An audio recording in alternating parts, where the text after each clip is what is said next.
because they're with Rolf Vrolijk then. Morning, Rolf. Yes, good morning. Nespresso, a big part of your life in the past with the Lingy and so on. Yes. You have a machine in the office, do you? Yeah, we have in every office a machine, and in every house that we have in the Suns, we have Nespresso machines standing around. So it was quite nice to see their involvement, even in this level, of course, because we've seen, of course, that they also still in the Americas kept quite active now. Good. How's it feel to be back at the 32nd Copa del Rey MAPFRE? I like it very much. I mean, I've been here now more than 20 years, so the first event was in the 80s. And it looks like it has been always like this. It's very impressive.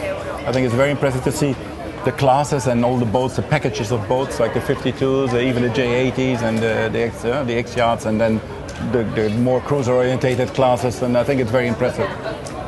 And it's a very compact site, isn't it? So everybody's talking about not just this regatta, but the future, where many plans come to fruition, really. Yeah, I think because logically we have the bar here and the good weather and the late starts, and it gives a lot of people a lot of let's say chances to talk to each other and have a drink, and also after the races, which is actually quite unique. And especially to have all the boats just around the terrace, I think that's very nice. And you've got some projects going forward from this then? Yes. We are, of course, one of the jobs that we're doing here is to talk to customers, to existing customers and new customers, and more or less try to find the next steps and make the decisions. So we're obviously looking at the 52 Super Series, and it seems to be in good health at the moment. Yeah, I think it's in good health because there is a very positive atmosphere, and people are really looking forward to the next year. It's not like being pessimistic and talking about what should be the future. The future is quite clear for everybody that this is what it is, and it will be better in the next 2 years. And now it's just a matter on how do you promote it more and even get new people into the class, and I think that's quite a good situation right now. So as a designer, you're talking to clients for the future. What are you saying to them in terms of the class and the future? What's the sell for new boats? Well, the sell for new boats is always that we try, of course, to convince them that the new ones that we design will be faster than the ones that they have right now, or which they were going to buy. So that's, of course, the normal sales pitch. So go on, give us some sales pitch. You know, we have quantum racing and your opposition. What are you saying to the potential clients? Yeah, we're quite happy with of course, the customers that we have, and like Nicholas and those guys. And I think championship. Yeah, and they're doing very well. And I think also for an owner, it's very rewarding to be, let's say, as successful and winning yesterday.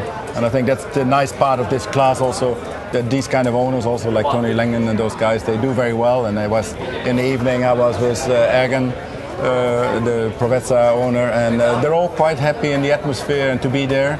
And like today, there is an owners' dinner where on every event the owners are inviting the other owners, which I think this is probably the value of this class. And I would say this is quite unique, probably.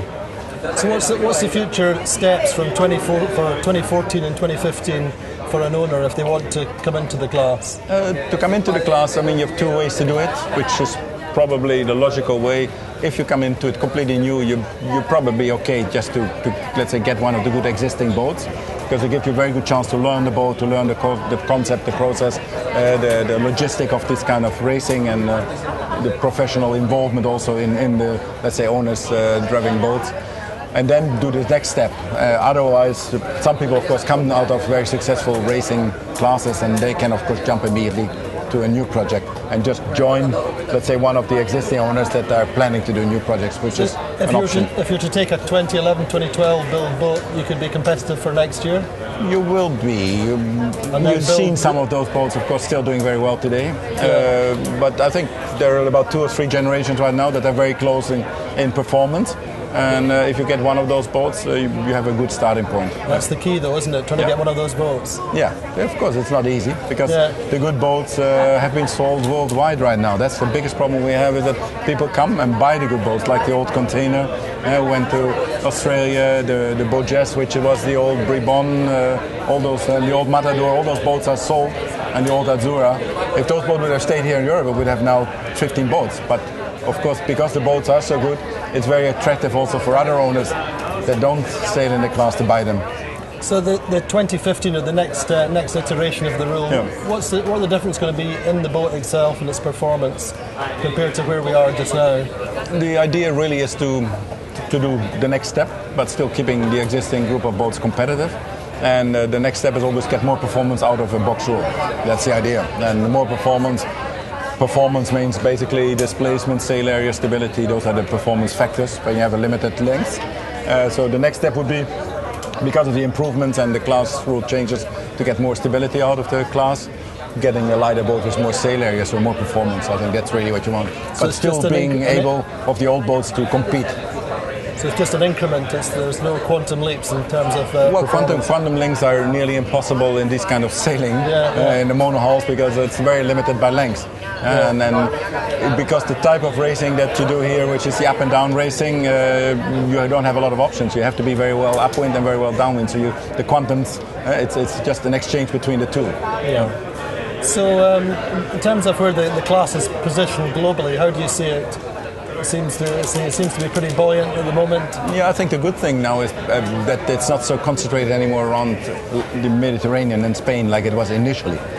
So now the influence from, let's say, American boats participating in those things makes it more open. And I think that is probably the next step. The next step is to be a more international class. I think that's what you're really looking for, which is of course not easy, because it will be easy if they're all local, because you can get them together more often. But I think the challenge, just by going to the US and have 2 or 3 events there and have them here, that's a very good mixture.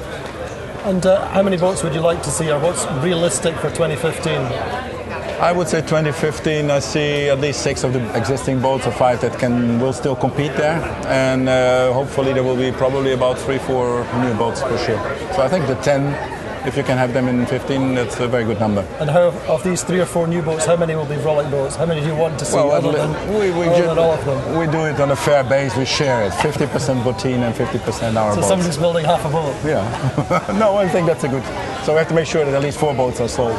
Good. Yeah. No, the good thing is, I think, a little bit what is behind the idea also, and also supported, let's say, by the owners, is if there is a chance to have molds, getting new people into it by this use of those molds. And that's the idea. Good. And how's business generally with your company? The general business, I mean, we're probably fortunate enough to still have a lot of orders. We're still doing racing boats, which is also not normal, but we are doing new mini-maxi size, so new 72s, and we have done a new ISC 42s, and so we're still in the racing boat. We have done a 38-footer, so we're still doing some of the racing boats, and we do cruising racing performance boat. We have quite a lot of projects going on there. And what's your views on where the America's Cup is then now, having won it in the past? I've been away a little bit from it now in the last 2-3 years. Do you miss it? I miss it in the beginning. You miss the environment with the group that you've been with, like a family. But all those guys are still somewhere, let's say, involved in San Francisco at the moment. So you miss that part of it. Otherwise I don't miss it, because I think it's too far away from what we were doing before. The kind of a scene that's going on there. But on the other side, we don't lose it. I will still go over there and spend at least a few days there in September. Can you see a scenario where we come back to monohulls? I can't really judge it, because it's really up to the whoever wins. Whoever wins. And I think that the 2 sides probably that have a fair chance to win, which is either Oracle or the New Zealanders, and I guess they will have different plans for the future. Who's your money on then? My money is on, depends of course, I would say a little bit on the weather. I think the New Zealanders have a very good starting point at the moment, and the Americans still have another 6 weeks to learn. Good. Well, Rolf, have a good day. Thank you very much. Thank you. Thank you very much. Okay, bye.